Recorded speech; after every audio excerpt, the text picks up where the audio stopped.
Okay, gang, Kendra Cook here again. So you guys have been talking about new versus used. And maybe as a practitioner, you're sitting in the audience thinking, why do I care? What do I need to know? How does this benefit me? A couple things I want you to think about is new versus existing. We like selling both. I'm probably maybe 50-50, maybe 60-40 new construction existing. So I sell both and know the benefits, but that's what makes you a good real estate agent. You have to know the benefits. So when we talk about an inventory problem, new construction could be a solution, but you've also got to know the cost versus the benefits.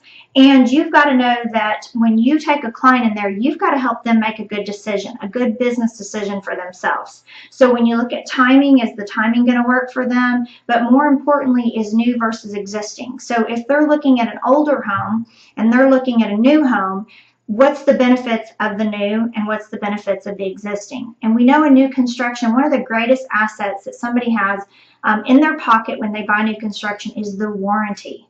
So if your buyer is strapped on cash to get in a house and they buy an existing house and they move in and 2 months later or 6 months later an HVAC unit goes down and that has to be replaced, we're talking thousands of dollars that maybe that buyer doesn't have of their own cash to get that fixed. And guess who they're going to call? Oh my gosh, we bought a lemon, the HVAC unit went out, how did this happen? How can you help us? And we as practitioners get those calls every day. Whereas in new construction, if there's a problem, I just closed on one on Friday, they called me yesterday, there's a leak in the closet. Well, guess what? All they have to do is call the HVAC company that installed the new unit and we're out of the loop. We're off the hook. They have a warranty. So when you talk about new versus existing benefits, that's a huge benefit. I know a lot of people say, should I inspect new construction? I think it's an advantage. Go ahead and have it inspected. 90-something% of the time, there's going to be nothing but maybe a couple little items on a punch list. That way the builder can take care of those prior to closing. You don't get those after the closing calls. And also it assures the buyer that, hey, we bought a great product. It inspected out well. We're happy. And if anything goes wrong in the next year to 5 years, whatever the warranty is, we're covered. So that's a huge benefit. The other thing that I would tell you in new versus existing is you need to know why one is better than the other.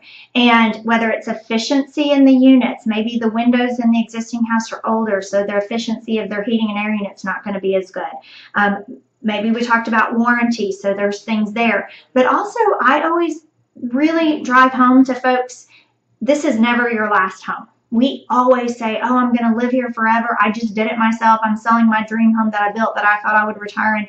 Nothing is forever. Okay, so when they get ready to sell and they're looking at selling a 20-year-old house versus a 5-year-old house, what's the value difference? How fast is your values of new construction going up versus something that's existing that's going to have a roof or repairs done? So you need to make sure that you're educated on the new versus the existing and how you can benefit your client, because don't we all want those referrals and those past clients to come back to us? We don't want to be a nuisance to them in that resale market. We want to be the professional that they come back to use us over and over and refer their friends to.